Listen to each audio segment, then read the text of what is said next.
Welcome back to the channel.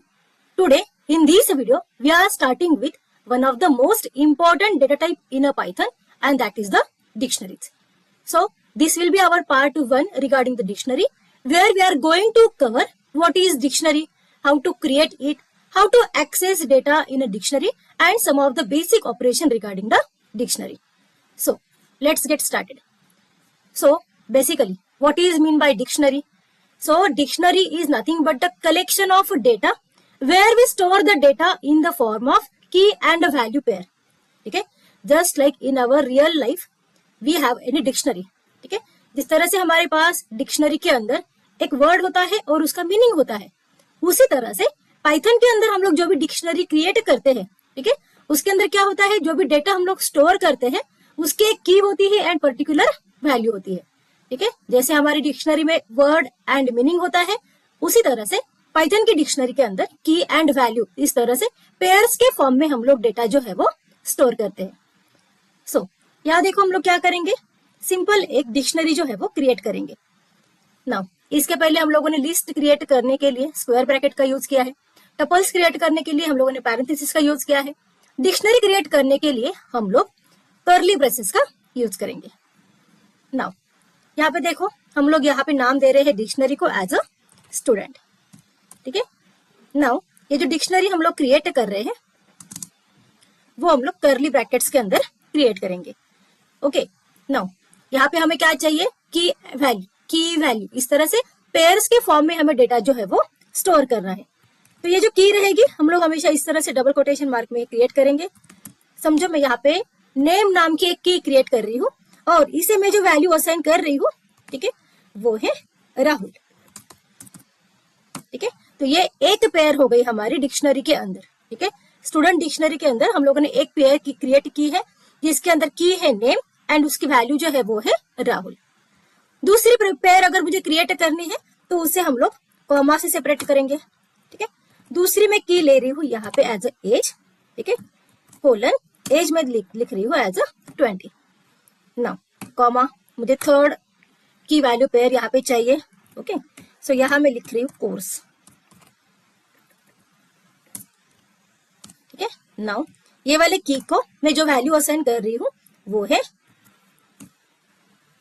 Data analytics. Okay, सो इस तरह से हम लोगों ने स्टूडेंट नाम की डिक्शनरी जो है वो क्रिएट की है जिसके अंदर टोटल 3 पेयर्स है. ठीक है, की वैल्यू इस तरह से 3 पेयर्स का यूज करके हम लोगों ने ये डिक्शनरी जो है वो क्रिएट की है. नाउ यहाँ देखो अगर हमें ये वाली डिक्शनरी को प्रिंट करना है तो हम लोग सिंपली हमारे बिल्ट इन फंक्शन प्रिंट का यूज कर सकते हैं. सिंपल मैं यहाँ पे लिखूंगी स्टूडेंट. Now run this. ठीक है, सो यहाँ देखो हमारी डिक्शनरी जो है वो प्रिंट होके आ रही है. जिस तरह से हम लोगों ने डिक्शनरी को प्रिंट किया है उसी तरह से हम लोग उसकी लेंथ भी प्रिंट कर सकते हैं, length of student. Now run this. ठीक है, तो यहाँ देखो जो लेंथ ऑफ स्टूडेंट हमें मिल रही है वो है 3, क्योंकि जस्ट बिकॉज इसके अंदर टोटल 3 पेयर्स है. ठीक है, सो यहाँ पे जो लेंथ हमें मिल रही है ये पर्टिकुलर डिक्शनरी की वो है हमारी 3. नाउ इसके आगे जो नेक्स्ट हमें पॉइंट देखना है वो हम लोग कुछ प्रॉपर्टीज देखेंगे रिगार्डिंग द कीज. ठीक है, जब भी हम लोग कोई डिक्शनरी क्रिएट करते हैं तो उसके अंदर जो कीज होती है वो हमेशा यूनिक होती है. ठीक है, यूनिक इन द सेंस ये वाली की कभी रिपीट नहीं करेंगे हम लोग सेम डिक्शनरी के अंदर. ओके, नाउ ये जो की होती है, ठीक है, वो इम्यूटेबल होती है. एक बार हम लोगों ने ये की क्रिएट कर दी तो फिर उसके बाद उसके अंदर हम लोग चेंजेस नहीं कर सकते. ठीक है, वैल्यू चेंज हो सकती है but I am talking about the key is immutable. ठीक है, की के अंदर कोई भी मॉडिफिकेशन नहीं होगा. ओके, ठीक है, तो वैल्यू जो है कुछ भी हो सकती है लेकिन की जो है वो यूनिक होगी एंड उसके अंदर कोई भी मॉडिफिकेशन नहीं होगा जस्ट बिकॉज की जो है डिक्शनरी के अंदर वो इम्यूटेबल है. नाउ अब यहाँ देखो हम लोगों ने जो डिक्शनरी क्रिएट की है, ठीक है, इसके अंदर जो डेटा है वो अगर मुझे एक्सेस करना है तो उसके लिए हम लोग कैसे लिखेंगे, मैं यहाँ लिख रही हूँ प्रिंट फंक्शन. ठीक है, डिक्शनरी क्या है मेरी, डिक्शनरी है मेरी स्टूडेंट. नाउ हमें जिस भी वैल्यू को एक्सेस करना है वो हम लोग इस तरह से स्क्वायर ब्रैकेट में लिखेंगे. ठीक है, समझो मुझे नेम ये वाली की वैल्यू देखनी है तो मैं यहाँ पे लिख रही हूँ नेम. ठीक है, इसे मैं करती हूँ क्लोज एंड रन दिस. ठीक है। सो नेम, ये वाली की जो वैल्यू है वो है राहुल। उसी की तरह हम लोग दूसरा को एक प्रिंट करके देखते हैं। इसे मैं पहले कॉपी कर लेती हूँ। ठीक है, समझो मुझे एज की वैल्यू एक्सेस करनी है। Now run this. So we are getting as as a 20। So इस तरह से हम लोग ये स्क्वायर ब्रैकेट का यूज करके डिक्शनरी के अंदर जो पर्टिकुलर कीज है उसकी वैल्यू जो है वो एक्सेस कर सकते हैं। अभी यहाँ देखो, अगर कोई पर्टिकुलर की यहाँ पे एग्जिस्ट नहीं करती है तो क्या होता है। समझो मेरे पास मैं यहाँ पे ना सरनेम ऐसे कर देती हूँ। ठीक है, अभी सरनेम नाम की हमारे डिक्शनरी में एग्जिस्ट ही नहीं करती, तो ऐसी कंडीशन में क्या होगा, पाइथन हमें एरर देगा।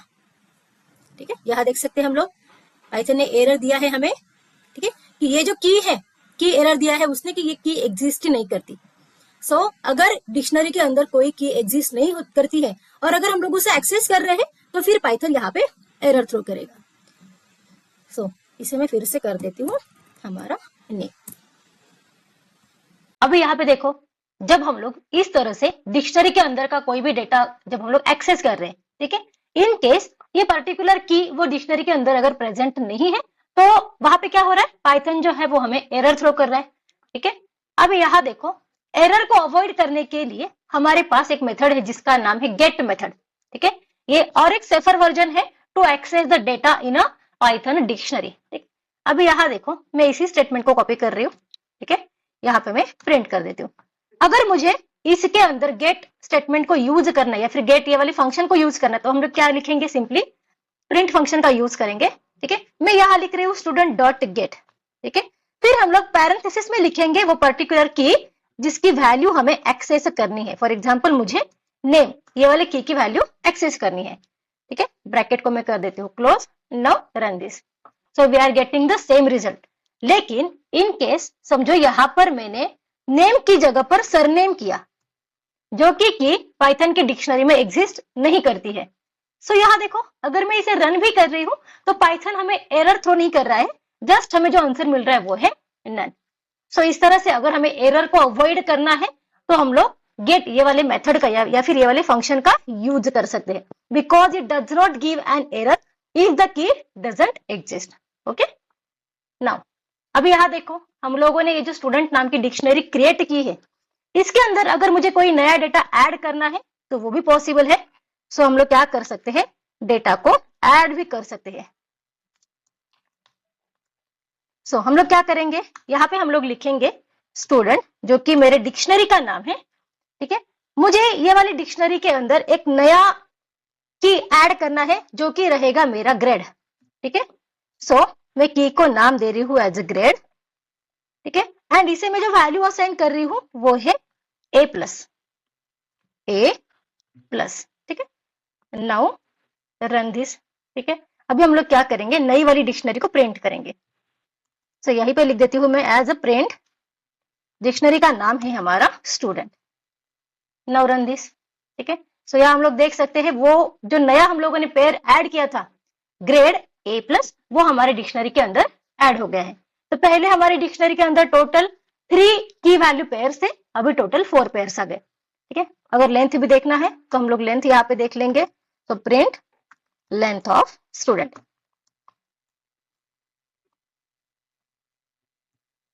सो यहाँ देखो, प्रीवियसली हमारे पास जो 3 पेयर्स थे उसके अकॉर्डिंग उसने लेंथ 3 दी थी, अभी यहाँ पे लेंथ जो है वो 4 होकर आ रही है।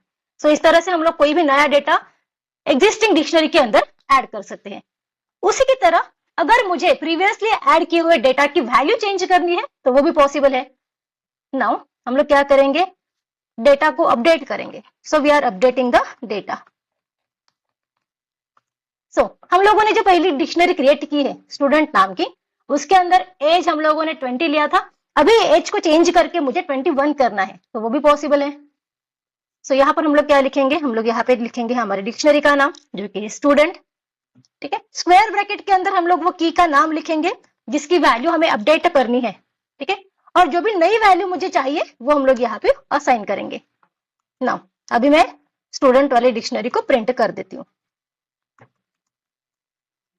Now run this. ठीक है, सो यहाँ देखो, पहले हमारी डिक्शनरी के अंदर एज की वैल्यू 20 थी जिसे हम लोगों ने चेंज किया है, अपडेट किया है। Now our age has become the 21, ठीक है। सो हम लोग एग्जिस्टिंग डिक्शनरी के अंदर जो भी वैल्यूज है, ठीक है, उसे मॉडिफाई कर सकते हैं, चेंज कर सकते हैं। नाउ इसी की तरह हम लोग डिक्शनरी में से कोई डेटा को रिमूव भी कर सकते हैं। सो अभी हम लोग देखेंगे how to remove the data from any dictionary. Okay, now यहां देखो, फॉर एग्जाम्पल मुझे नेम, ये वाला जो डेटा है, ये वाला जो की वैल्यू पेयर है, ठीक है, उसे रिमूव करना है। तो उसके लिए हम लोग एक पॉप नाम की मेथड यूज कर सकते हैं। सो यहां मैं लिख रही हूं मेरी डिक्शनरी का नाम जो है स्टूडेंट, ठीक है, student dot pop. Okay, now क्या रिमूव करना है? मुझे रिमूव करना है नेम को। Okay, now bracket close. फिर मैं नई वाली जो डिक्शनरी होगी, ठीक है, डेटा रिमूव करने के बाद जो डिक्शनरी हमारे पास रहेगी उसे प्रिंट कर देती हूँ। नाउ रन दिस, ठीक है। सो यहां देखो, पहले हमारे पास डिक्शनरी के अंदर नेम राहुल ये वाला की वैल्यू पेयर था जो कि हम लोगों ने रिमूव किया है। अभी ये करंट डिक्शनरी के अंदर ये पेयर जो है वो एग्जिस्ट नहीं कर रहा है। सो इस तरह से हम लोग किसी भी डिक्शनरी के अंदर नया डेटा ऐड कर सकते हैं, एग्जिस्टिंग डेटा को अपडेट कर सकते हैं एंड कोई भी डेटा जो है वो रिमूव भी कर सकते हैं। So that's it for our part 1. So in our next video, we will explore the advanced concept regarding the dictionary, like nested dictionary, dictionary के methods, ठीक है? So do not forget to like, share and subscribe. See you on part 2. Thank you.